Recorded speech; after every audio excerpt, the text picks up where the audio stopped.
Buenos días para todos y bienvenidos a nuestra última clase. Ya se nos acabó el tiempo, ya se nos acabó el curso. ¿Cómo están? ¿Cómo se encuentran? Buenos días, muy bien, gracias a Dios. Hola María, muy buenos días.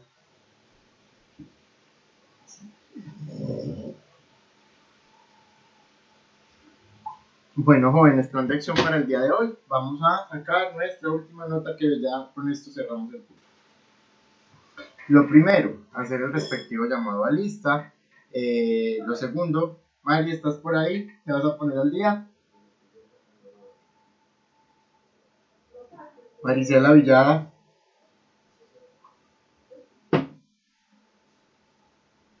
Mari.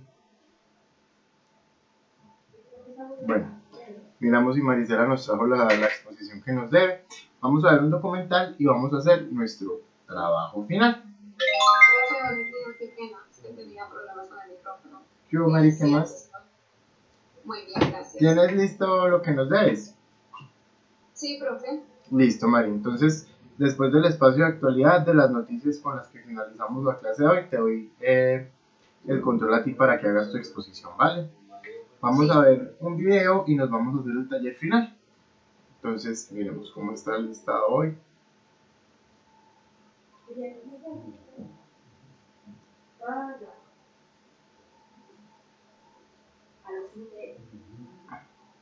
Consuelo. Buenos días, profe. ¿Cómo estás, Consuelo? Bienvenida. Bien, profe, gracias. Me alegra mucho, Tatiana.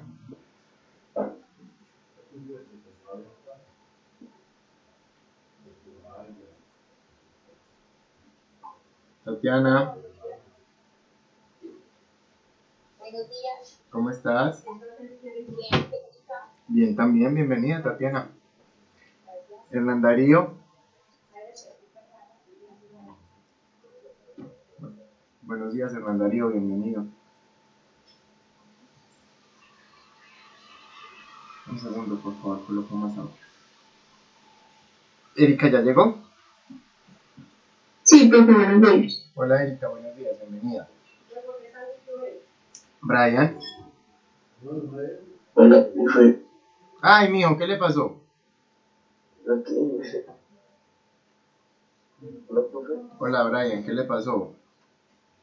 No, profe, está un poquito tapado. Ya como para 15 días tapado. ¿Qué tienes tapado, perdón? La nariz, mucho dolor de cabeza. ¿Y ya te hiciste prueba?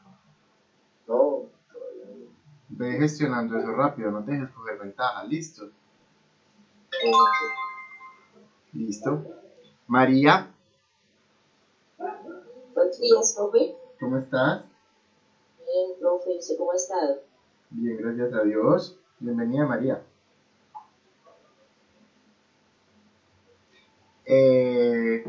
Caterine ya no vuelve y Marisela está por ahí. ¿Listo, niños? Entonces, para que el tiempo nos rinda, el escenario es de ustedes. Cuéntenme qué los quieren compartir para esta semana, qué noticias de actualidad leyeron, etcétera. Profe, la mía, de una vez. Arranque, María. La noticia del día es que tras las reformas tributarias que viene implementando el gobierno nacional, la ANDI que la Asociación Nacional de Empresarios, plantea la opción tributaria sin tocar IVA y renta de personas. El gremio dice que hoy el país debe asumir una reforma entre el 13 y 15 billones de pesos, teniendo en cuenta las necesidades fiscales, pero también el bolsillo de la gente. Tras la fuerte golpe de la pandemia que viene atravesando la población nacional. Esa es mi noticia del día cortita, pero... Entonces, básicamente, ¿en qué queda esto? Pues, ¿cómo va a quedar la reforma según la noticia que tú tienes? No la conocía. Pues, sería para no tocar la canasta familiar, ¿cierto? Y el impuesto de renta. Sin tocar IVA ni renta de personas. Ah, ok, listo, María, perfecto. Muchísimas gracias. Bueno, ¿quién continúa? Profe, yo. Dale, Erika, adelante. Bueno, la mía se acerca pues de unos puntos finales que estaba dando como Carrasquilla de la reforma tributaria, acerca pues puntualmente del IVA y de las personas naturales. Entonces él decía pues que anteriormente se había planteado grabar los productos como el café, el azúcar, la sal, el chocolate, pero pues ya aseguró que a esos productos no se les va a poner el IVA. Y también dijo algo muy importante, era que se iba a eliminar la categoría de los bienes exentos por excepción como de las exportaciones. Y que las personas que ganaran, por ejemplo, como de 32 millones al año, que serían más o menos 2.500.000 al mes, que iban a empezar a pagar una tarifa básica, que sería como de 62.000 pesos, pero pues que obviamente eso iba a incrementar a medida que incrementaban pues, como los ingresos de las personas. Y eso fue todo, profe. Sí, muy enfocado hacia el impuesto de renta básicamente de las personas naturales, porque es donde se ve pues como otro potencial para cobrar más impuestos. Listo, Erika, muchísimas gracias. ¿Quién más? Profe, yo. Dime, adelante, Consuelo. Me dio una noticia, profe, donde dice que Estados Unidos le da a Colombia para reactivar la economía y para recuperar lo perdido en la pandemia, que dice que va a donar $10 millones. Esto es una iniciativa de cooperación internacional para varios países. Dice que esos recursos, según pues esta noticia, llegarán para estabilizar los medios de vida de las personas y comunidades más afectadas por la pandemia. El principal objetivo del programa el principal objetivo de esto, que es un programa de reactivación, dijo el presidente junto con el embajador de los Estados Unidos. Dice que se compromete en desplegar programas sociales, revertir el impacto socioeconómico, así apoyará al país para fortalecer las pequeñas y medianas empresas, de manera que puedan crear empleo y ayudar a devolver a la población medios de subsistencia. Que esto beneficiará más que todo a las mujeres y a las personas más afectadas por todo esto que está pasando. Sí, y esto surge pues a través de un acuerdo de cooperación internacional en el que se va a recibir esta donación. Pues hay que ver en qué es lo que se va a invertir o cómo se pronuncian que va a ser la inversión de esto. Listo, Consuelo, muchísimas gracias por compartirnos tu noticia. ¿Quién más? Profe, yo tengo una noticia que es que en el 2021 se está rompiendo un récord de subsidios de vivienda, que era más 90.000 viviendas de subsidios de vivienda. O sea, eso es un récord, debido a que las tasas en el país bajan un poquito y que se permitió negociar de mejor manera. O sea, la crisis que atraviesa el país, esto es un récord, ¿sí? O sea, algo nunca normal. Y digo yo hasta en mi cartera que si esto continúa así, pues hasta se podrían vender 200 casas antes de terminar el 2021. Entonces, esto es más o menos una cifra de 10 billones de pesos, creo, de dólares. De pesos, por lo que se va a colocar en créditos, y esto también va ligado a lo que pasó con los nuevos subsidios que se aprobaron el año pasado para personas que ya tenían vivienda o que eran vivienda por encima de los 135 salarios mínimos. Listo, Brian, muchas gracias. ¿Alguien más?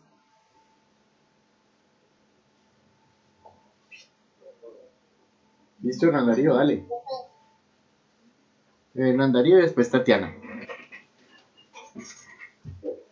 Profe, sí, una correspondencia de la deuda externa en Colombia, que en este año llega a los 156,34 millones.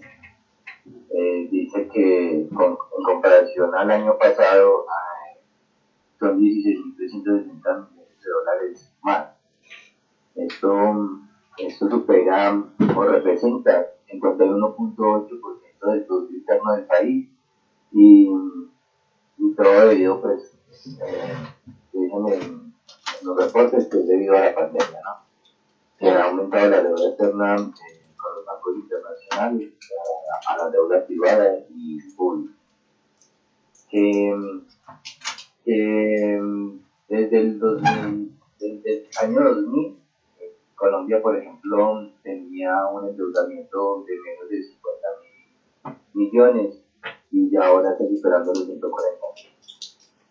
Y se supone que para este año, que quede en menos de, supuestamente que este año va a aumentar al 65% del Producto Interno Bruto la deuda externa, que esperan que en el próximo año vaya a menos de 60%. Pues con esas reformas tributarias que se empiezan a hacer. Pues la conclusión o lo que yo estimaría respecto pues, a esta noticia es que así como las personas naturales o como las jurídicas, los bancos internacionales deben de ayudar a la capacidad de endeudamiento del país y recuperar como sus mínimos vitales. No es posible que un país tenga más del 50% del Producto Interno Bruto endeudado. Pues ese es el conclusión. Claro, totalmente de acuerdo contigo, pero pues nosotros no hemos hecho sino desde hace mucho tiempo endeudarnos y endeudarnos y endeudarnos, y así ha venido siempre. Y claro, pues ahorita qué es lo que se está haciendo también, una reforma tributaria precisamente buscando cómo pagar parte de esa deuda externa, porque pues la idea no es que crezca, aunque dentro de las proyecciones, desgraciadamente está que la deuda externa siga creciendo, y todo esto pues dicen que es por culpa de la pandemia, ¿no? Pero habría que buscar en realidad cuál es el trasfondo de todo esto.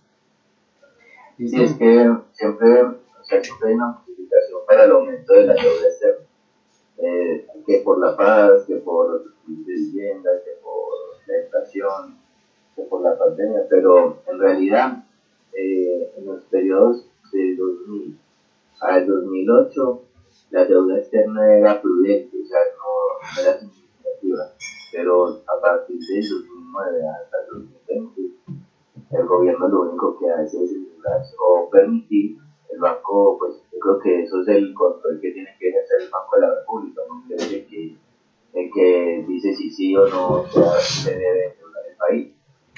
Y en eso no hay control, el Banco de la República no debería permitir que Colombia tenga más del 50% de deuda externa en el interno. Claro, que no esté endeudado más del 50% del Producto Interno Bruto. Esto pues sería como lo ideal, pero básicamente, como tú dices, siempre hay una justificación para que la deuda siga creciendo y va a seguir creciendo. A pesar de la reforma y todo, pues tenemos que ser conscientes de que esa deuda externa, lejos de bajar, lo que va a hacer es seguir y seguir creciendo. Listo, muchísimas gracias por compartirnos su noticia. ¿Quién más para continuar? Profe, yo. Adelante, Tatiana, seguías tú. Profe, yo vi una noticia que habla sobre la Plata, la vivienda, que es como de las compañías que manejan haciendo este tipo de plataformas de dinero fácil, de manejo de dinero fácil. Todo como dice la Plata, pues uno solamente se registra con la cédula y ya, y por ahí puede intercambiar dinero sin fortuna, hacer retiros, sin costo, y lanza como una nueva aplicación que se llama Mi Negocio, donde las personas pueden crear catálogos, recibir pagos, pues va dirigido como para pequeños emprendedores, como para venderos. Entonces me pareció muy interesante como esta noticia. Claro. Está muy enfocada en la economía productiva y a beneficiar a las personas. Y tiene simuladores de crédito. Esto ya no es solamente con DaviPlata, sino que ya todos los bancos lo están implementando. Ya está Bancolombia a la mano. Creo que la primera fue Bancolombia a la mano, creo. Sin embargo, sí. DaviPlata fue la que más pues como más acogida tuvo, por así decirlo. Entonces, pues obviamente esto es precisamente en pro de la bancarización que tanto se ha buscado y de la que tanto hemos hablado. Interesante también que sepamos que están estas plataformas ahí disponibles. Listo, Tatiana, muchas gracias. Listo, pues. Más noticias, ¿quién más nos comparte? María, adelante, ¿qué nos compartes? Profe, mi noticia tiene que ver sobre el dólar. Inicio, operaciones y cierre del precio del dólar en Colombia. La divisa subió 6.5 y cerró en 3.664 pesos. El petróleo Brent sube a 0.54%. La tasa de cambio subió este lunes de 6.5 y cerró en 3.674, manteniendo la tendencia alcista con la que cerró la semana pasada el dólar en Colombia.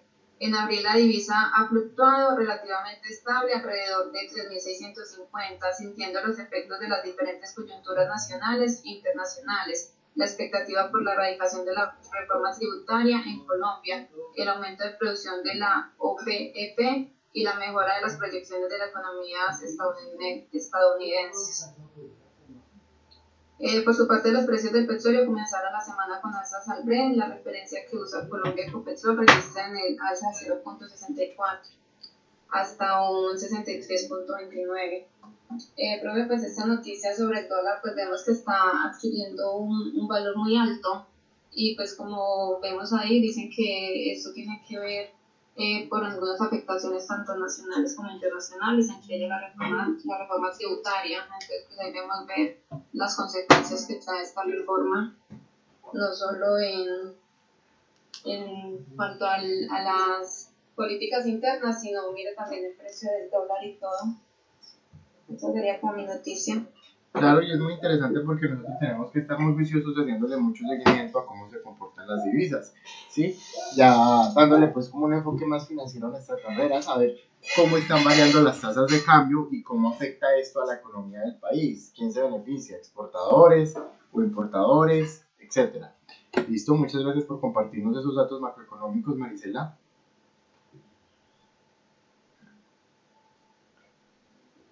¿Quién más? ¿Quién falta? Ya están todos, ¿cierto?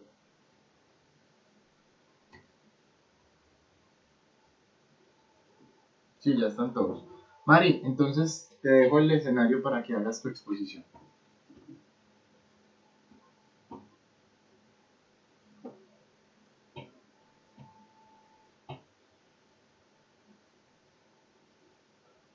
Listo, ya estamos viendo. Ya está listo, profe.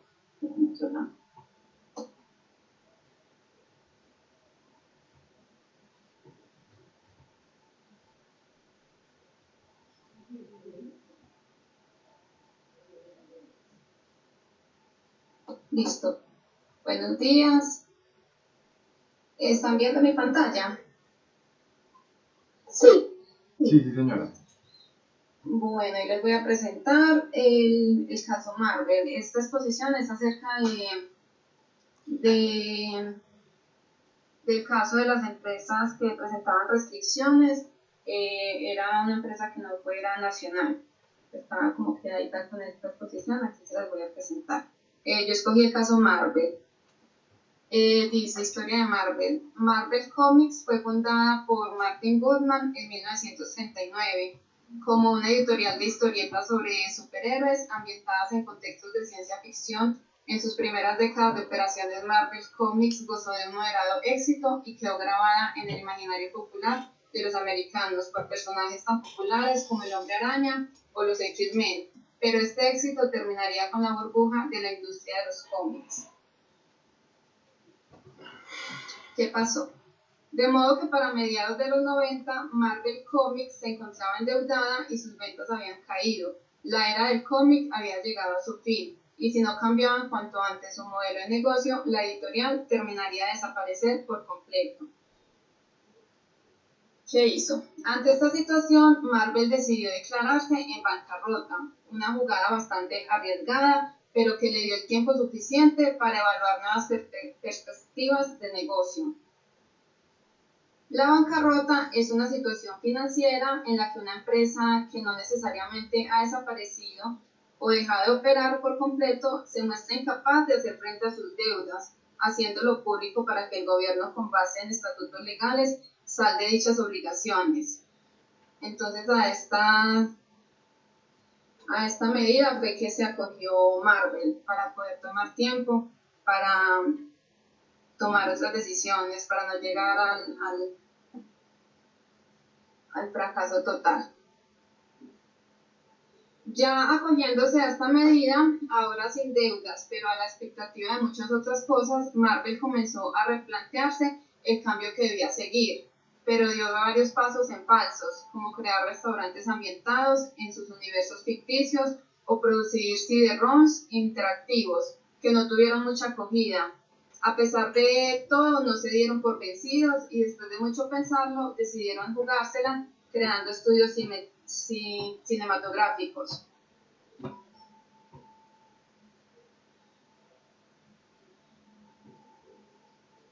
¿Qué restricción tuvo Marvel? Ya en aquella época circulaban varias películas que estaban protagonizadas por personajes de Marvel. No obstante, como ninguna de ellas había sido llevada a cabo por la misma empresa, los beneficios que le producían eran bajísimos y solo estaban circunscritos a la venta de los derechos de autor.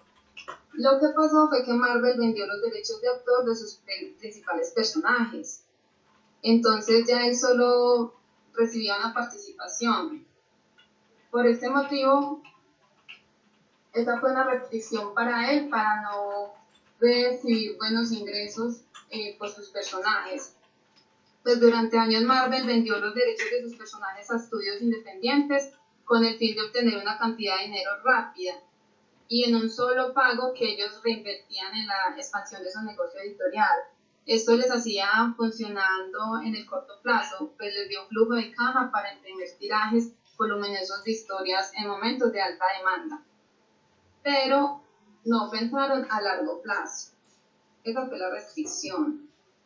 Toma de decisiones. Sin darse cuenta a través de estos procedimientos, Marvel estaba cediendo parte del control de sus productos a terceros, pero por suerte pudo darse cuenta de esto antes de que fuera demasiado tarde. Ahora con un nuevo estudio cinematográfico creado, Marvel tendría el nuevo objetivo de recuperar los títulos que había perdido, para así disfrutar de sus enteros beneficios. Para recuperar los derechos de sus personajes, Marvel debía comprarlos, para lo cual necesitaba aún más capital, y hay que tomar en cuenta que para ese momento había vendido los derechos de personajes cruciales como por ejemplo el Capitán América, que era muy popular. Para conseguir ese dinero, Marvel realizó otra jugada arriesgada. Volvió a endeudarse, pidió importantes préstamos a entidades bancarias y ofreció como aval los derechos de sus 10 personajes más importantes, los que más vendían historietas, de manera que si Marvel incurría en el impago, prácticamente lo perdería todo. O sea que Marvel lo arriesgó todo.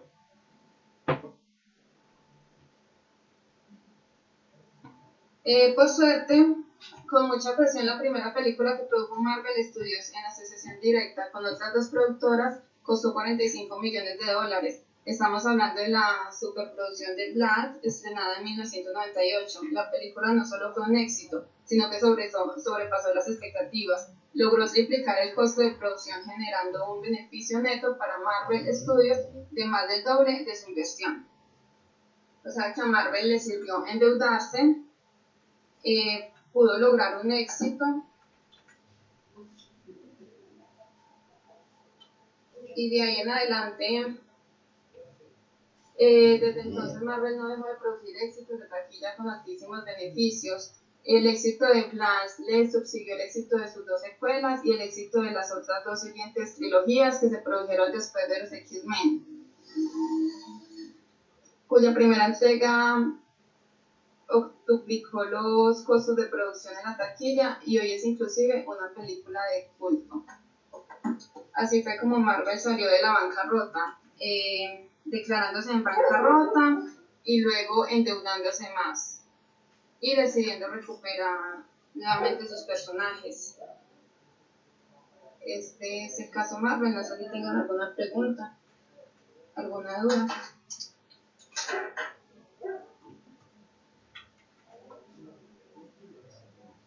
Listo, Mari, muchísimas gracias por habernos puesto pues como en contexto referente a esta parte que estaba pendiente. Listo, niños, entonces vamos a ver el video para el trabajo final del día de hoy. Denme un segundo, por favor.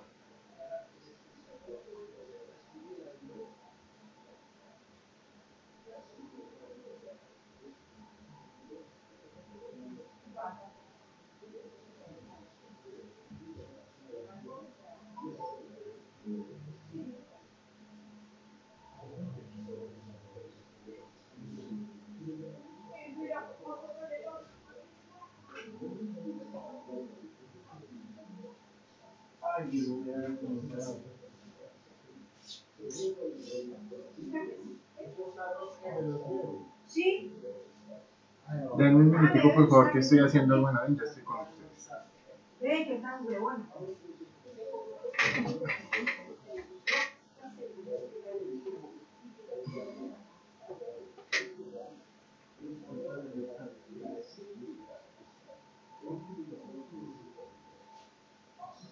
Profe, Dímelo. yo tengo una inquietud, es que usted dijo que el trabajo final era como el ensayo o el resumen ejecutivo Sí. al libro de la meta. Sí, señora, pero ya les voy a dar un complemento para eso. Ya deben tener listo el resumen, ¿cierto? Sí, profe. Listo, sí, ya les voy a decir cómo vamos a complementarlo.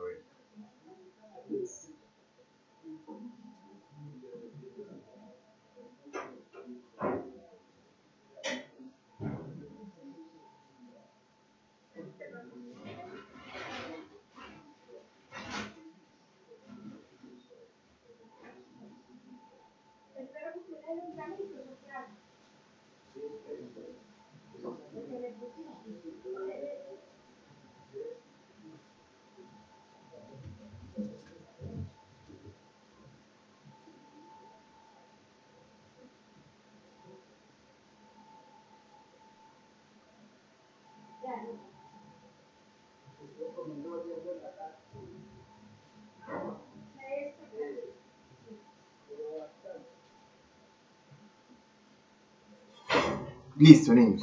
Entonces, ¿cuáles son las instrucciones? Ustedes ya deben tener su primera parte correspondiente al ensayo, la primera. Quiero que primero veamos un video sobre inventos que fracasaron. Es un video muy interesante, muy divertido de ver, dura poquito tiempo. Entonces vamos a ver este video. Y lo segundo es que yo voy a asignarles las parejas y van a presentar un trabajo por los dos. Es decir, van a unir el ensayo de los dos en uno solo. ¿Sí? Resumido, tomando lo mejor de cada uno de los ensayos que hubieran hecho. Por ejemplo, Brian trabajará con María y entre los dos harán un solo ensayo. Y lo complementarán con media página también de ensayo o con una página máximo una página sobre el video que vamos a ver de los inventos que fracasaron. Ahí nos va a decir qué inventos fueron y por qué fracasaron. ¿Estoy siendo claro hasta ahí? Sí, profe. Listo. Condiciones. Hacen el ensayo y los dos lo suben. Es decir, Erika y Tatiana tendrán el mismo ensayo, ¿sí? Pero las dos lo suben a la plataforma. Va a ser el mismo ensayo porque va a ser construido a partir de los dos ensayos de cada uno. Esto es para crear sinergia. Complementado con el video de los inventos que fracasaron. Hacen el ensayo las dos, pero es el mismo para las dos, pero las dos lo suben por separado, junto con el ensayo en el mismo archivo va el ensayo de los inventos que fracasaron, que es el video que vamos a ver el día de hoy para terminar. Tienen hasta hoy, señora. Se sube un solo trabajo, no entiendo. Se unen y suben solo. Se unen y suben uno solo, pero los dos. Es decir, tú vas a tener el mismo trabajo que Brian, pero cada uno lo sube. No importa que sea el mismo. Y tienen para ello hasta hoy a las 6. Profe, ¿me podría volver a explicar? Es que no entendí muy bien porque se me desconectó la llamada. Tú ya tienes tu ensayo del libro, ¿sí? Te voy a asignar, bueno, tú vas a trabajar con María, las mismas parejas, Brian con María, Consuelo con Hernán Darío, Erika con Tatiana, y María está Profe, sola. yo quedaría sola. Sí, señora, te tocó sola. Bueno, profe. Listo, gracias. Y Mari quedó sola. Unen los dos ensayos en uno, ¿sí? Tomando lo mejor de cada uno de los dos ensayos, lo unen en uno solo. Y lo suben a la plataforma junto, o sea, en ese mismo archivo van a hacer también el ensayo del video que vamos a ver de los inventos que fracasaron. Un ensayo muy cortico, media página, máximo una, pues como complemento al trabajo, y cada uno lo sube. Obviamente va a ser el mismo trabajo para los dos, pero cada uno lo sube. ¿Te queda claro, Brian? Sí, sería leer, digamos, el ensayo de María y ella lee el mío, y de ahí lo unimos y sacamos lo mejor, y ese párrafo es lo que vamos a subir, pero esta vez unido con el trabajo, por aparte del otro que se une en un PDF que puede hacer, o se completa una carpeta, creo que Sí, pero en el mismo archivo colocan el ensayo de hoy, que es el mismo también para los dos, sobre los inventos que fracasaron, y eso sería todo. Ah, ya, pero entendí. En el mismo trabajo que se va a unir de grupos, se le adiciona lo que usted va a mostrar ahorita del video. ¿Es así? Ajá, es correcto. Eso. ¿Listo? Entonces los voy a dejar con el video.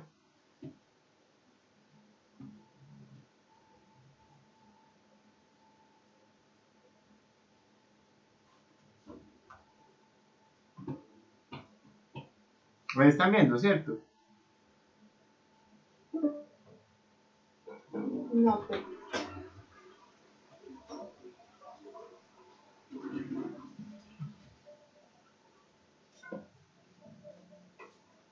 Ahora sí. Mira que me dicen que hay un error. Me dice que hay un error al compartir la pantalla. Entonces me desconecto y ya vuelvo.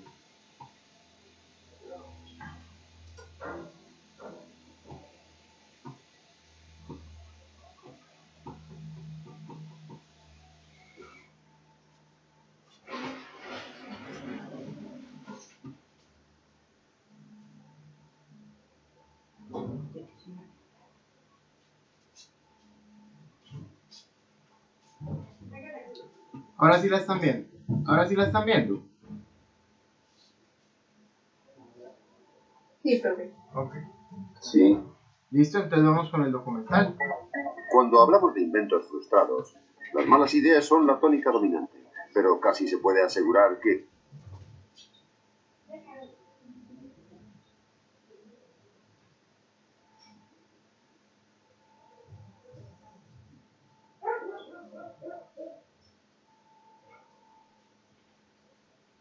No sé qué pasa, se me está pausando. Esperen a ver.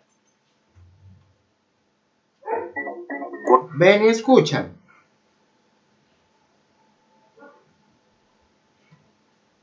Al principio sí, profe. Listo.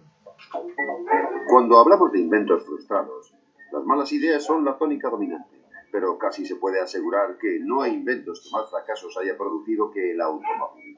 Tanto los genios individuales como las grandes compañías automovilísticas siempre han intentado obtener nuevos y revolucionarios métodos para lograr que un coche nos traslade a donde lo necesitemos. Los años 50 fueron una época de creciente prosperidad en los Estados Unidos. Había mucha confianza en la modernidad y en el futuro. Y hubo una especie de fiebre automovilística en la que mucha gente ¿Alguien me ayuda porfa con el micrófono? Profe, ¿y si lo manda al grupo? También está en la plataforma, Tati, pero ¿qué pasa? ¿No se escucha bien o no se ve bien? Yo escucho como con eco. Es que es porque hay un micrófono activado.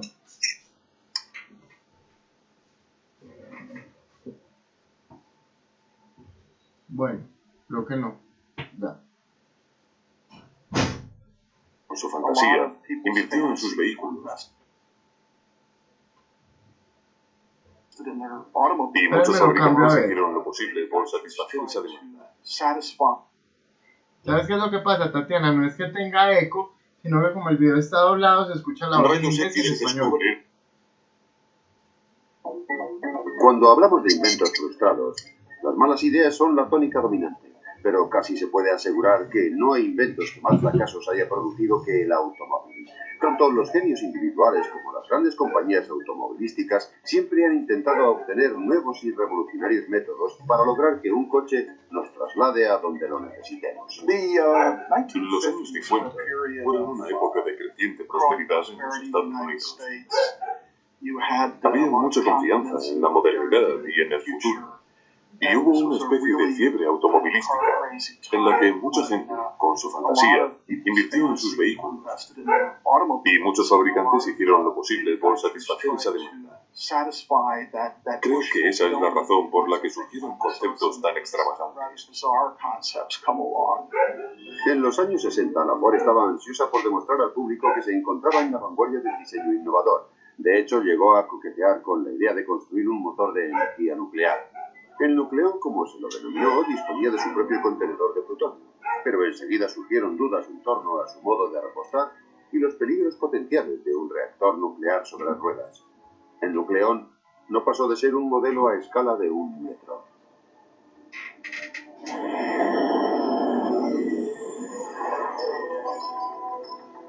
En 1954 se dio inicio a un experimento más serio. La Chrysler se embarcó en una odisea de casi 30 años para crear un coche cuyo motor se sustentara en la tecnología aeronáutica. Un coche con el sistema electrógeno de un motor a reacción. En octubre de 1963 se presentó el nuevo modelo de Chrysler con motor de turbina. Los motores desarrollados por los técnicos norteamericanos venían acompañados de una carrocería de estilo europeo, diseñado en colaboración con los mejores profesionales de la empresa italiana Ghia. Con un 80% de piezas menos que un motor estándar, la Chrysler también promocionó el diseño sencillo y la alta fiabilidad de la turbina. Here is full power potential for instant acceleration and outstanding climbing ability. The driver is assured the same control he can get in the best conventional passenger car, even on the steepest grade. El motor del coche era sorprendentemente sencillo en diseño. El aire entraba en el compresor del Chrysler, donde se incrementaba rápidamente la temperatura y la presión. Entonces, el aire pasaba a un quemador donde se mezclaba con el carburante, provocando la combustión. Los gases calientes se expandían a través de una serie de turbinas que transformaban la energía térmica en energía mecánica, haciendo girar las ruedas. La potencia y el manejo de la turbina Chrysler era comparable a cualquier otra cosa en la carretera. Sin embargo, la aceleración era lenta debido al retardo de la turbina en accionar la transmisión. Pero la turbina del Chrysler sí tenía una característica fascinante.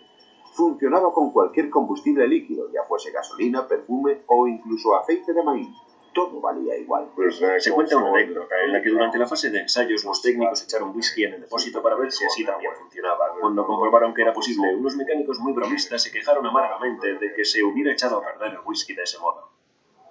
El proyecto fue declarado no factible, debido en gran medida a los costes de producción.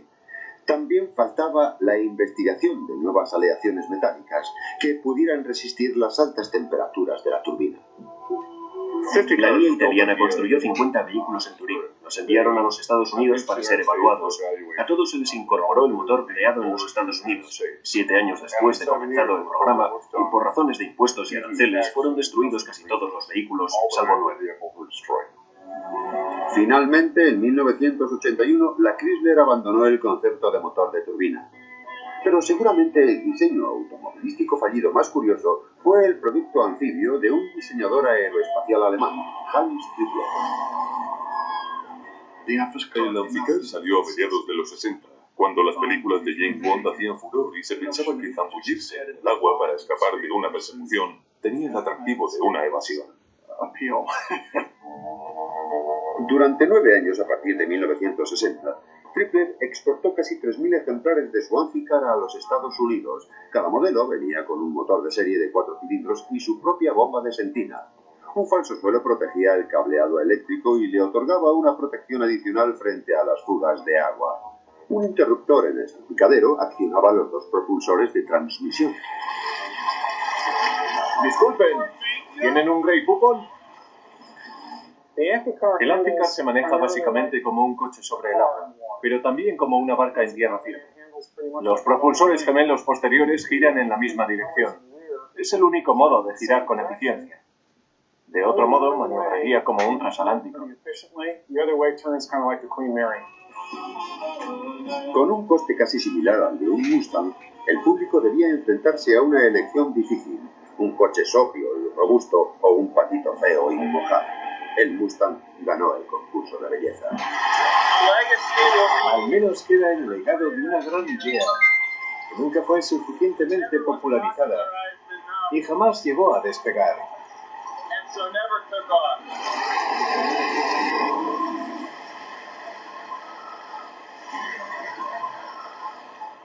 Pero los fracasos más sonoros de la industria del automóvil vinieron de la mano de grandes personalidades que perseguían el sueño de construir el vehículo perfecto. Un antiguo diseñador de la Ford, Preston Tucker, fue uno de aquellos soñadores.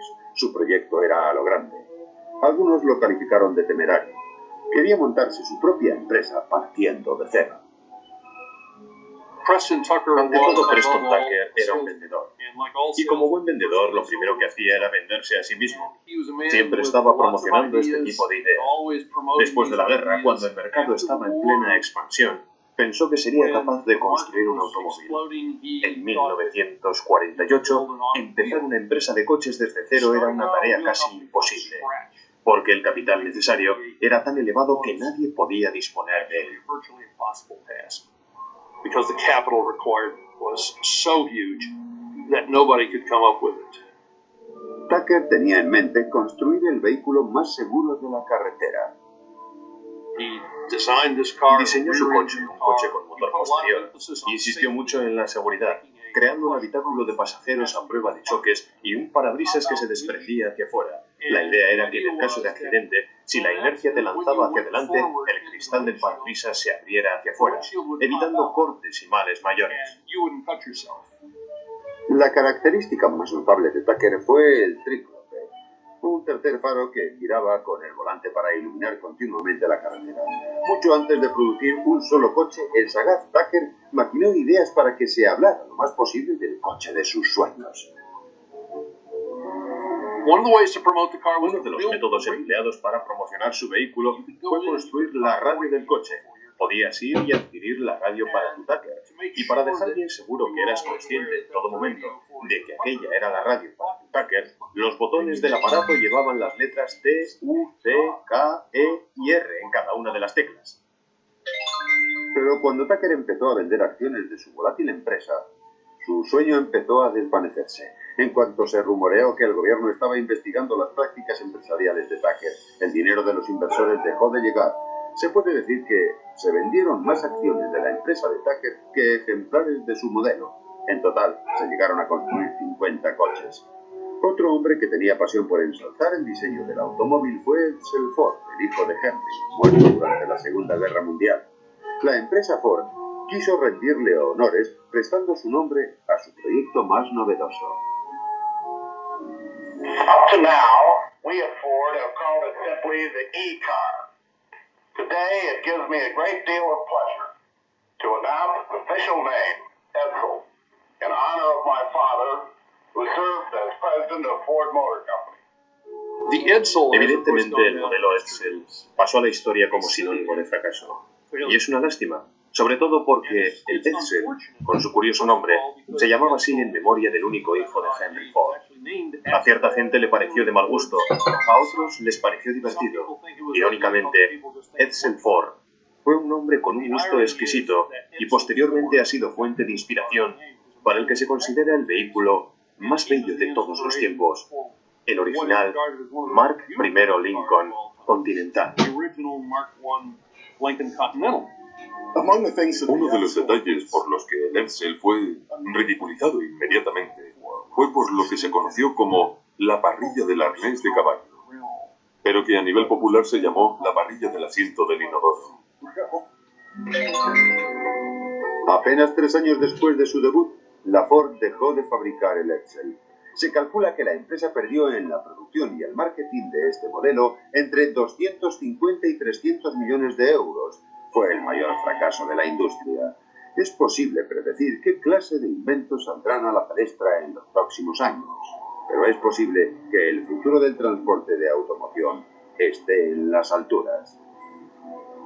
A continuación, coches que vuelan y hombres que se elevan sin alas. Los hermanos Wright construyeron el primer avión que funcionaba aquí, en su taller de bicicletas, en diciembre de 1903. Desde aquel día no se ha escatimado en intentos frustrados de inventar una máquina voladora diferente o incluso mejor. Keep your eye on the bird. Cuckoo, cuckoo.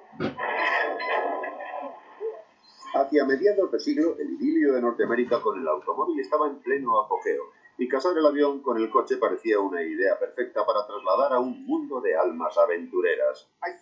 Creo que al inventor chiflado siempre le parece atractiva la idea de casar dos cosas que no pegan ni con cola. A lo largo de todos estos años, ha habido varios intentos de crear el coche volador. Hace poco alguien intentó construir un pinto volador, pero debido a su historial, en el que tantas veces ha estallado el depósito de combustible, crearía alarma. Desde 1917 se han concedido más de 75 patentes de coches voladores, pero tan solo uno, el Aerocar de Moulton Taylor de 1949, obtuvo un cierto reconocimiento. A Moulton Taylor le entraron ganas de construir un Aerocar porque pensaba que tras la Segunda Guerra Mundial había un gran número de pilotos y nuestras autopistas estaban muy congestionadas. Su intención era la de desarrollar un coche volador que aliviara en parte los enormes atascos en carretera. El coche volador implicaba una serie de obligaciones. El coche en sí no era muy bueno para el asfalto, no era lo bastante pesado para considerarse seguro. Al colocarle las alas, el resultado era un avión bastante chapucero. Tan solo la idea de que los conductores normales pudieran volar a su aire ya causaba alarma, sobre todo en las ciudades más grandes. Imagínese que los mismos tipos que le adelantan a 100 por hora en la autopista le adelanten a 3.000 metros.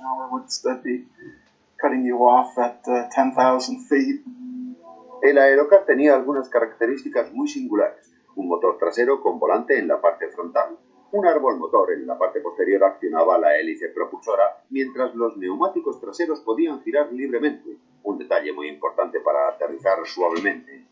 Ya hubo otra versión del coche volador, el Amphibian de Robert Fulton de 1946, con un motor bastante aparatoso y un aditamento de alas que debía ser guardado en pequeños aeropuertos. Unfortunately, it's an invention whose time has not yet come, and it never really gets off the ground. Por otro lado, el Aerocar de Moulton Taylor intentaba ser un medio adaptable con sus alas plegables y almacenables. Si le sorprendía una tormenta en vuelo, podía buscar una carretera, aterrizar, trasladar las alas a un lugar más despejado y remontar el viaje aéreo. A pesar de que su línea no era muy aerodinámica, el Aerocar tan solo requería una pequeña pista de despegue. Sin embargo, la burocracia mantuvo al Aerocar aparcado. El mercado es demasiado reducido para sacar un vehículo volador. Hay que ser piloto y conductor, hay que sacarse un certificado médico oficial, hay que tener un montón de permisos, saber manejar una radio y cosas así. El alto coste y el inconveniente de tener que ajustar y reajustar las alas también contribuyeron a matar el sueño del utilitario volador para las masas. Solo se construyeron 5 Aerocar, dejándonos a solas con nuestra fantasía de salir volando de un atasco en hora punta. Man being powered through the air without benefit of plane or balloon is today a reality. Tomorrow, he may even be a traffic problem. Para mucha gente, el cinturón propulsor de los años 60 sigue siendo el invento fallido más fascinante. Hubo varias reapariciones. El primero fue fabricado por los laboratorios Bell Jet. El propósito inicial del cinturón con cohetes a base de hidrógeno fue el de proporcionar a los soldados un sistema para efectuar reconocimientos aéreos, una forma fácil de desplazamiento sobre terreno irregular y una plataforma estable para disparar armas. El cinturón propulsor fracasó en todos estos aspectos. Era demasiado ruidoso para misiones de espionaje, tan solo podía transportar combustible para 21 segundos de vuelo, y era demasiado complicado volar y disparar al mismo tiempo. La versión más famosa fue diseñada y fabricada por un conocido cámara de cine de Hollywood, Nelson Tyler. En las Olimpiadas de 1984 se pudo admirar una exhibición de su modelo. El aparato se controla mediante los brazos que sobresalen. Hay una válvula para subir y bajar moviendo la palanca hacia arriba o hacia abajo. Se puede volar hacia adelante o hacia atrás, se puede girar. Lo curioso es que es muy difícil volar. Cuesta aprender y entrenar porque solo se dispone de 20 segundos para hacerlo. Y si hay un fallo en el sistema te caes como una piedra. Y además te caes atado a este aparato con su combustible. Si se produce un choque te quemas. El cinturón propulsor funciona con una mezcla especial que contiene un 90% de peróxido de hidrógeno puro, sometido a gran presión a través de una serie de finas redes de plata. Mediante una reacción química se produce calor, agua y un impulso de 140 kilos de vapor. El ejército abandonó el proyecto en los años 60 al no poder desarrollar combustibles más ligeros para vuelos de mayor duración. Pero la contemplación de este extraño invento ha hecho bullir la imaginación ante la posibilidad de volar como Superman. Of all the items in our stock catalog, there is only one which would have the high velocity and low wind resistance of flying saucers. The cover of a GI trash can. Durante años mucha gente aseguró que había observado platillos volantes en la infame zona 51 del estado de Nevada, célebre por sus avistamientos de ovnis. Puede que estos rumores tuvieran cierta base real. Con ustedes, el Abro, un disco volador de 2 plazas construido por las Fuerzas Armadas de los Estados Unidos y algunos fabricantes canadienses en 1958. El ejército norteamericano intentó capitalizar la emergente tecnología de reacción invirtiendo casi 12 millones de euros en el futurista Abro. Pensado para surcar los cielos a más de 3.000 metros de altitud, las 3 turbinas generaban la fuerza de ascensión suficiente para transportar un piloto y un pasajero. Los 450 kilos de impulso del generador turbocontinental eran dirigidos mediante conductos internos para provocar un efecto aerodeslizante. El Abro también disponía de un sistema de ventilación lateral para proporcionar un control periférico adicional para evitar el vuelco. Los técnicos jamás consiguieron controlar completamente el Abro en vuelo libre. Tampoco lograron que se elevara algo más de escasos centímetros y a duras penas podía cruzar pequeñas zanjas. Las esperanzas de las Fuerzas Armadas de hacerse con un vehículo todoterreno se desvanecieron.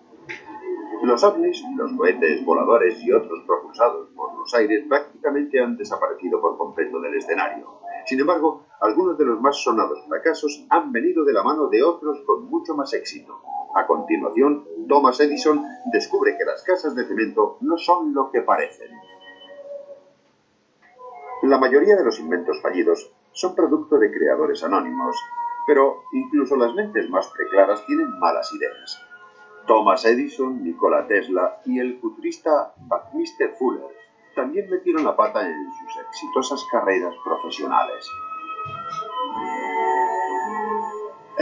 Cualquiera que esté experimentándose el cerebro constantemente, poniéndose a prueba todo el rato, acabará pariendo ideas que sencillamente no funcionan. Nikola Tesla es recordado como el campeón de la corriente eléctrica alterna, de los rayos X y la comunicación sin hilos. Creó una central eléctrica en las cataratas de Niágara y en la época de los caballos y las calesas, Tesla fabricaba torpedos teledirigidos. Muchos temían que sus inventos provinieran de un lugar más siniestro. Se puede decir que Tesla era el inventor loco por excelencia de todos los tiempos. Se rumoreó que Tesla había sido contratado por el gobierno estadounidense para diseñar un rayo mortal poco antes de la Primera Guerra Mundial, generando más de 50 millones de voltios de electricidad. El rayo de energía superconcentrado había sido lo bastante potente como para arrasar ciudades enteras, al menos en teoría. La idea parecía extravagante, pero con Tesla nunca se sabía. Era el tipo de persona que no se podía criticar demasiado a la ligera, porque había conseguido poner en práctica suficientes teorías de las suyas y gozaba de bastante credibilidad. Tesla había imaginado que un día los aviones no serían impulsados por motores, sino por rayos de energía emitidos desde torres a lo largo y ancho de los Estados Unidos. Los aviones recorrerían su trayecto guiados por pequeños receptores colocados en la parte inferior. Tesla llegó a construir una torre eléctrica gigante de casi 60 metros en Long Island, pero se quedó sin dinero antes de poder llevar a cabo los ensayos. Pese a haber conquistado las cataratas de Niágara, el talento de Tesla no era aplicable a su economía personal. Murió casi en la pobreza, incapaz de poner a prueba las innumerables ideas que diariamente apuntaba en sus cuadernos. Los investigadores todavía siguen escrutando sus anotaciones con la esperanza de descubrir alguna idea brillante. Incluso la gran mente inventora de Thomas Edison tuvo varios patinazos. El padre de la bombilla, el fonógrafo y el cine obtuvo la concesión de 400 patentes en un fructífero periodo de 80 años, desde 1979 hasta 1986. Pero tras cumplir 40 años, las cosas se torcieron para el mago de Menlo Park. Thomas Edison llegó a Menlo Park en 1876, cuando tenía unos 29 años. En aquella época despunta como inventor, creador e innovador. Todo lo que toca resulta increíble. Se puede decir que entre los 25 y 40 años era como el rey Midas. Lo que tocaba lo convertía no en oro, sino en platino. Sin embargo, posteriormente hay una línea de inflexión. De pronto todo lo que emprende ya no tiene tanto éxito. Y a medida que pasa el tiempo es peor. Y en sus últimos años pasa del oro, digamos que a la hojalata. Uno de los fracasos más extravagantes de Edison está relacionado con la manipulación de la energía eléctrica para fabricar un aparato de comunicación con el más allá. Tras la masacre de la Primera Guerra Mundial, Edison pensó que las familias podrían estar interesadas en contactar con sus seres queridos fallecidos. Entre sus teorías estaba la creencia de que había una fuente invisible de energía eléctrica que podía establecer una comunicación entre los supervivientes y los muertos. Hasta el día de hoy no ha habido respuesta a las llamadas de Edison. Otro de los inventos fallidos de Edison fue la muñeca habladora, una idea que resultó estar adelantada a la tecnología de su tiempo. Edison inventó el fonógrafo en 1877 y en el 79 decidió hacer una muñeca parlante. Importó las cabezas de Alemania porque eran las de mejor calidad. Dentro del cuerpo de las muñecas había puesto un pequeño motor de fonógrafo que funcionaba a mano y un pequeño disco de cera extraíble. En total había 7 u 8 canciones diferentes que se podían comprar aparte para colocar en el interior de la muñeca. Y los niños hacían funcionar la muñeca. Pero en aquella época era muy complicado poner en marcha su fonógrafo. En primer lugar, había que mantener una velocidad constante y había que desmontar todo el motor para cambiar de disco.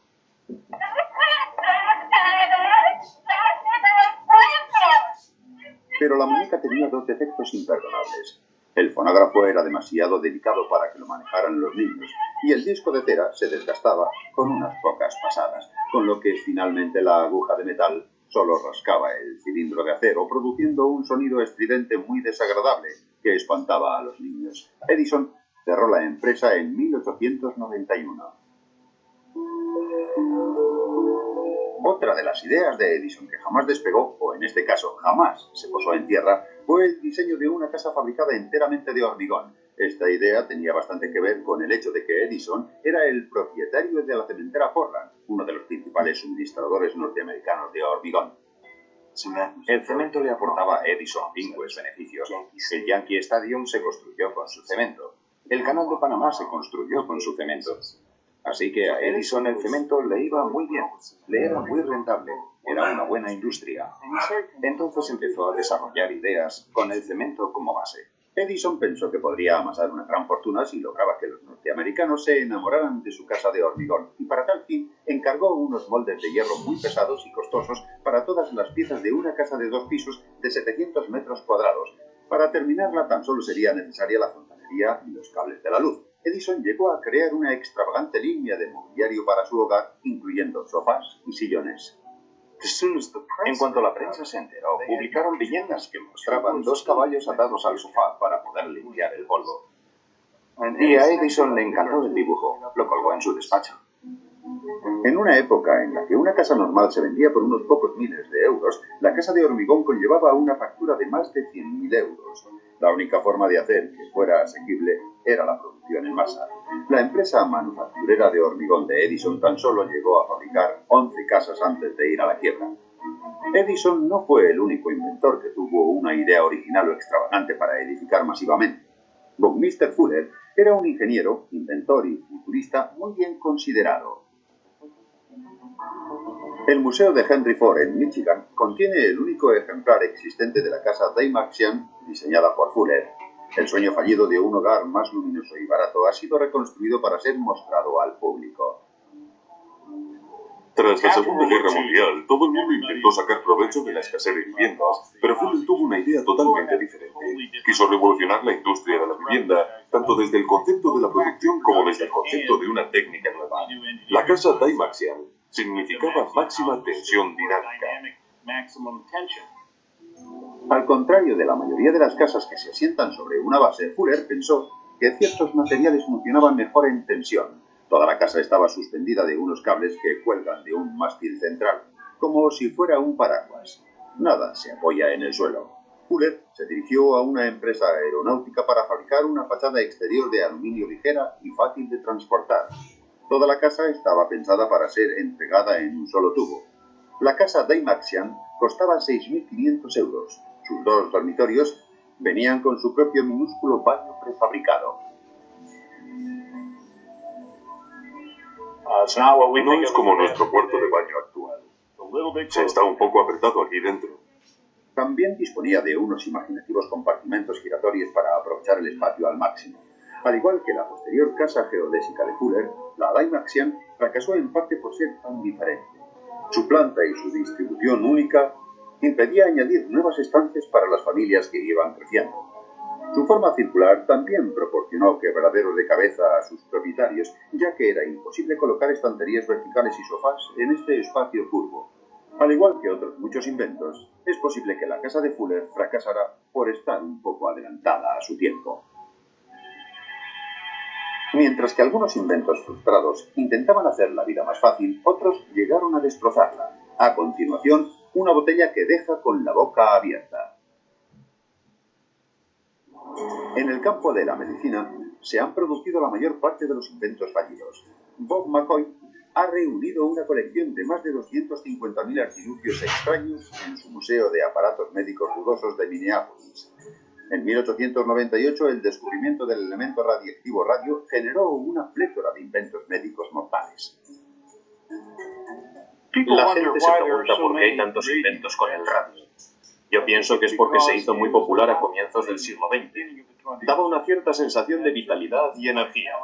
No solo se vendían productos con radio pensando que aportaban salud, sino que también estaban relacionados con la sexualidad. Hacían productos radioactivos que convertían a cualquier hombre débil y achacoso en un atleta. Ponían a secar testículos de jabalí y los hacían radioactivos para mejorar la capacidad amatoria. Incluso fabricaban supositorios radioactivos para hombres y mujeres. Se vendía toda una línea de productos absurdos, como esta.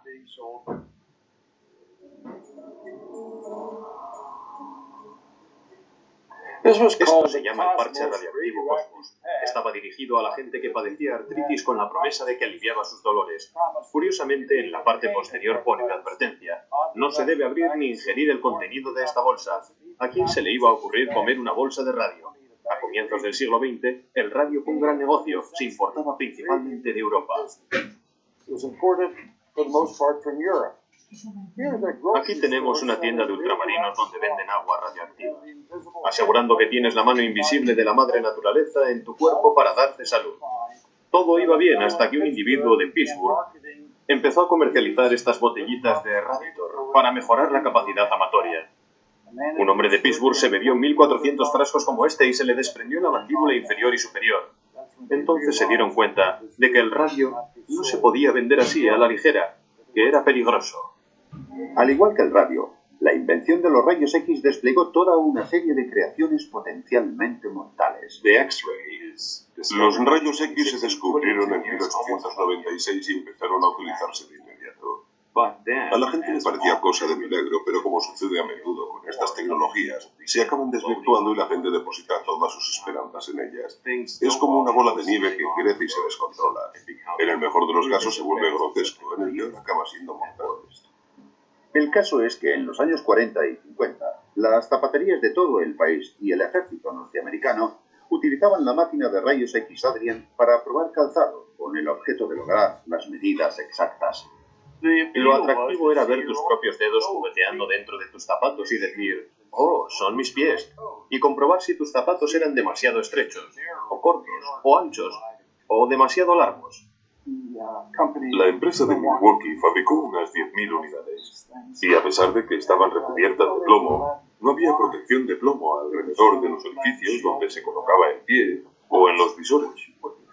Tenía 3 aberturas, una para el cliente, otra para el vendedor y otra para los padres en caso de que estuvieran comprando calzado para sus hijos. La cantidad de rayos X que se fugaba era alarmante. Y como aficionado a los cómics, me sorprende mucho que el vendedor de calzado no acabara teniendo superpoderes como resultado de este bombardeo de radiación, de todos los rayos que debían soportar los que trabajaban en las tiendas. Una vez confirmada la fuga de radiación en 1950, el gobierno ordenó la destrucción de estas máquinas. La llegada de la electricidad a los hogares generó una cascada de nuevos aparatos médicos, de los cuales ninguno era más dudoso que este calentador de próstata. Fue patentado en 1918. Presuntamente sirve para excitar el cerebro abdominal del hombre. ¿Sabían que el hombre tiene cerebro abdominal? Según la Oficina de Patentes de los Estados Unidos, sí. La potencia de los vatios de esta bombilla controla el calor. Esta es una bombilla de 25 vatios y no calienta mucho. De hecho, no hacía nada. Los artilugios médicos electrónicos no fueron los únicos inventos que fracasaron por no cumplir las expectativas. Casi 50 años más tarde, los inventores dejaron de pensar en la medicina para centrarse en los aparatos de uso cotidiano que tenemos en nuestro hogar. En 1977, en una reunión de accionistas de Polaroid, el presidente Edwin Land, inventor de la cámara instantánea Polaroid, mostró orgulloso su nueva creación, la Polavisión. Sonorizaba una película en un minuto. Land anunció que las películas caseras de Polaroid iban a formar parte de nuestra vida cotidiana. Mediante un sistema de revelado similar al de Polaroid, Polavisión utilizaba cartuchos de grabación de 2 minutos. Cada cartucho costaba 10 euros y se requería un monitor de televisión especial para ver la película. No grababa sonido. Mientras Land se dirigía a sus accionistas, Sony estaba a punto de anunciar su grabador de vídeo.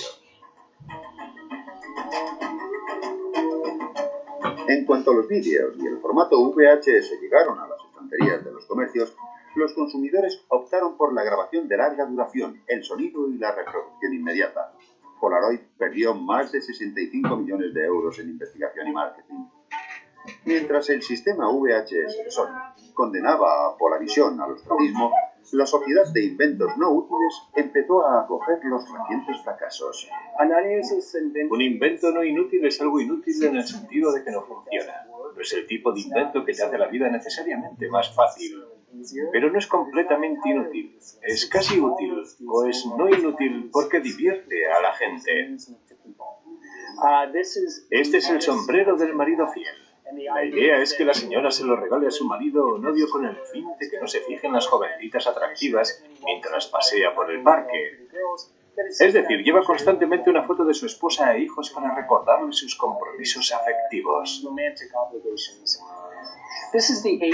Esto es un recargador de pilas. El propósito es el de recargar una de tus pilas gastadas empleando 12 pilas nuevas.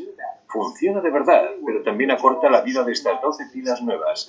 Así que harán falta otras 144 pilas para a su vez recargar estas.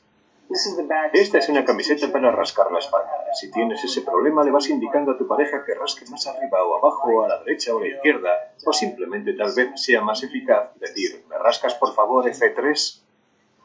¡Oh, qué bien, qué bien! Los inventos no inútiles son un modo de celebrar el hecho de que el fracaso es tan importante como el éxito para el desarrollo de la tecnología del futuro.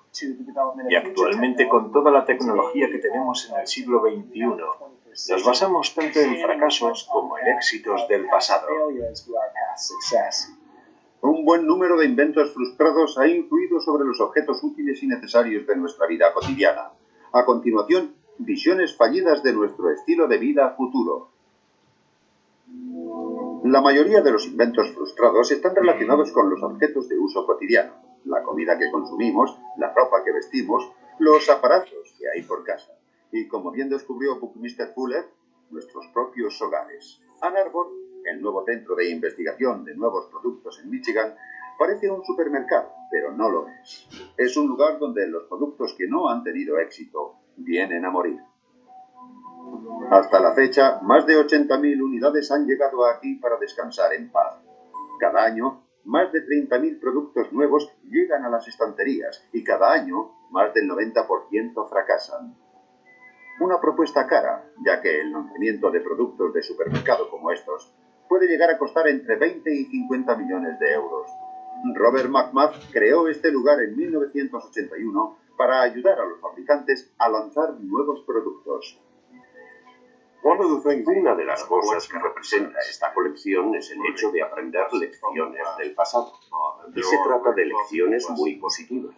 Hay que aprender tanto de los errores como de los éxitos. Queremos pensar que ofrecemos una seguridad para el éxito.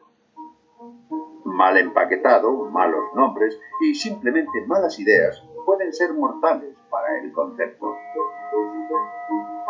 Este es un producto interesante, es salsa de barbacoa. Era una salsa muy rica que se aplicaba con aerosol. Siempre me pareció una buena idea. El problema es que el envase es demasiado alto, incluso aunque no le pongas el spray. No cabe en una estantería normal, no se puede colocar en el supermercado, hay que ponerlo en las faldas superiores. Tampoco cabe dentro del frigorífico. Aver es un gran concepto, pero por desgracia lo denominaron toallitas dilucidas, y eso echó atrás a la gente. Le suena a homicida o algo por el estilo, y no tenían muy claro lo que podían ser las toallitas dilucidas.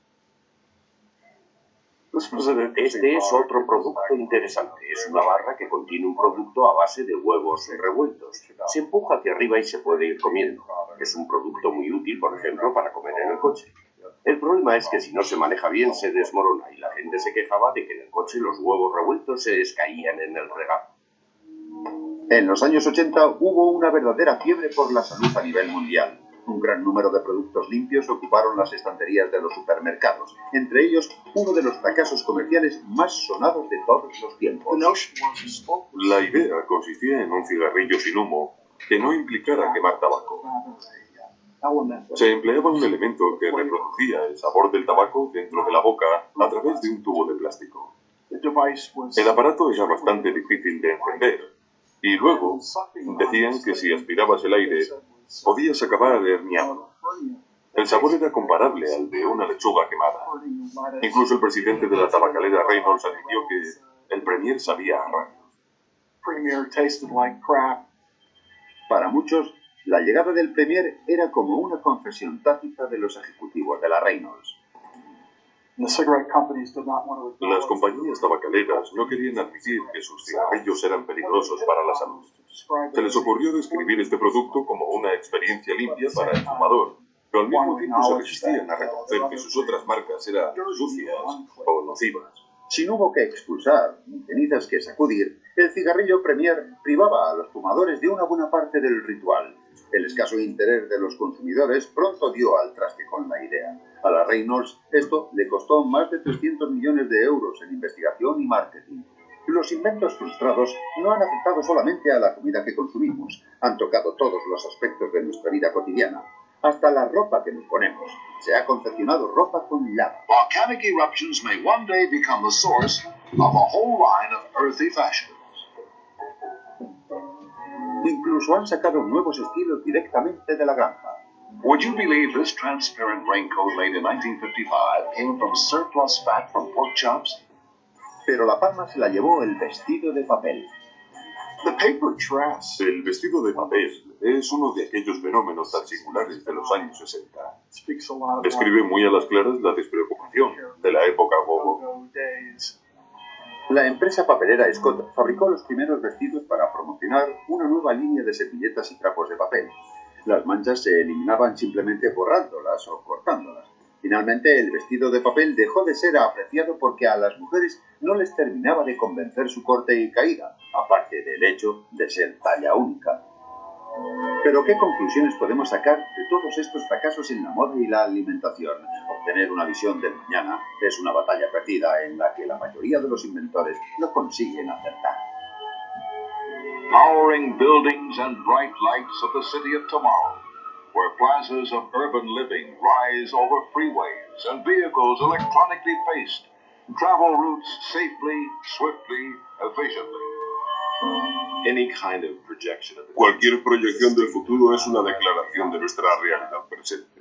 La ciudad del mañana será limpia y espaciosa. Bueno, eso es porque nuestra ciudad de hoy es como es. En otras palabras, están diciendo que nuestras ciudades están superpobladas, son feas y deprimentes. Hace mucho tiempo que los investigadores aseguran que las casas del futuro estarán equipadas con 1 o 2 robots que redimirán al hombre de las tareas cotidianas. El futuro estará lleno de ocio. I can perform 36 separate and distinct acts. Anyone out there knows of a mechanical woman who is looking for a boyfriend? The robot. El robot es el símbolo más poderoso del mundo del mañana. Pero la mayoría de nosotros todavía lo estamos esperando. No sé si tú tienes uno, pero creo que todos estamos deseando disponer de nuestros robots personales para que cuiden la casa, nos sirvan el café por la mañana y saquen al perro a pasear. Se pensaba que estas cosas ya serían una realidad a estas alturas, pero no. No lo son. Los investigadores predijeron que los aparatos nos ahorrarían tiempo y darían paso a un ocio sin precedentes. Y sin embargo, a pesar del avance de la tecnología, cada vez tenemos menos tiempo libre. Will be washed, even egg stains removed by washers that require no cleansing agent. High-frequency sound waves dissolve food particles and dirt. Los inventores siempre aseguran que los aparatos nos van a hacer ahorrar otra cosa. Nos ahorrarán trabajo, tiempo y fatiga. Pero como podrás hacerlo más a menudo, lo harás más a menudo. De esta forma no conseguirás ahorrar tiempo. En este sentido, incluso los inventos de éxito pueden ser considerados un fracaso porque a la postre no te han ahorrado nada. Las grandes empresas a menudo utilizan la casa del futuro como gancho al convertirse en depósito de aparatos mecánicos.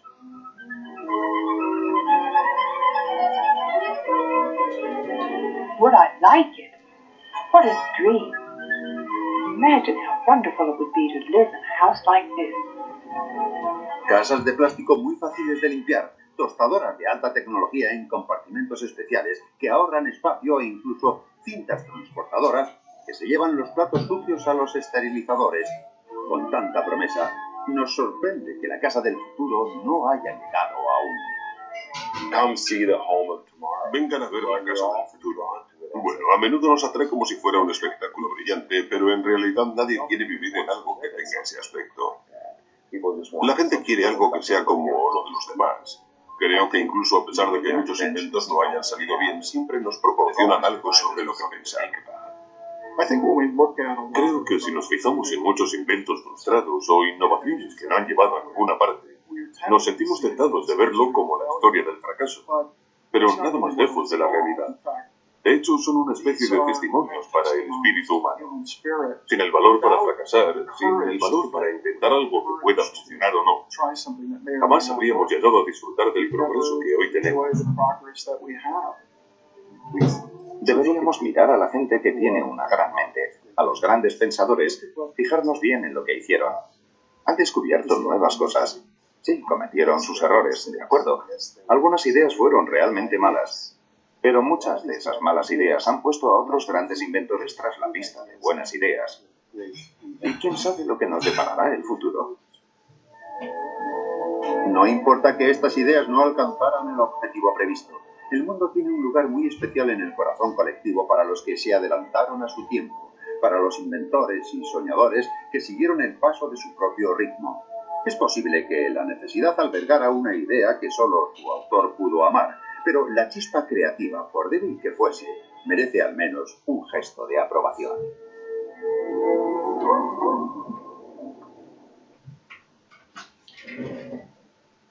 Bueno, jóvenes, ahí terminamos el documental. ¿Les pareció interesante? ¿Les gustó? Sí, profe, estaba muy bien. Profe, sí me gustó, pero, o sea, da como un poquito de nostalgia ver que no puede lograr todos sus inventos. Sí, claro, pero pues eso es como parte de la idea. Identificar qué fue lo que pudo haber pasado, bueno, qué fue, porque miren que eran ideas muy buenas, pero de pronto estaban muy adelantadas, o eran peligrosas, o por algún motivo no gustó. Entonces, pues eso es como lo que uno muchas veces tiene que identificar dentro de su desarrollo empresarial, ¿sí? Qué es lo que está vendiendo, cómo lo va a vender, si sí va a tener mercado, etc. Bueno, niños, más allá de eso, pues decirles que me dio gusto volver a compartir con ustedes esta clase, esta tutoría, y espero que nos sigamos viendo en el camino y en el proceso, ¿vale?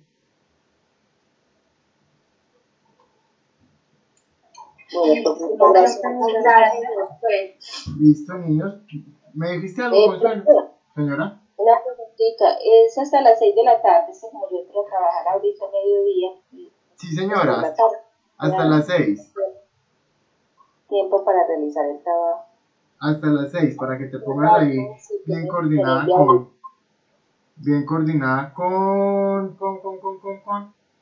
Brian. Brian, ¿usted puede trabajar ahorita? Porque es que yo entré a trabajar a las 12. Sí, Mari, no hay problema. No. Entonces los voy a dejar hasta las 6 de la tarde, ¿listo?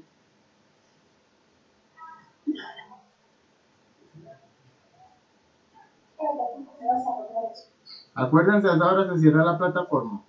No le parece. Dale, profe, entonces ahí entregamos los dos ensayos. Sí, señor. Listo, niños. Me dio mucho gusto entonces estar con ustedes. Los dejo para que se vayan a trabajar y tengan tiempo. Cualquier cosa me cuentan. Aquí estoy para ustedes en el WhatsApp, ¿vale? Muchas gracias, profe. Listo, profe, muchas gracias. Muchas gracias a ustedes. Muchas bendiciones y que estén muy bien. Hasta pronto.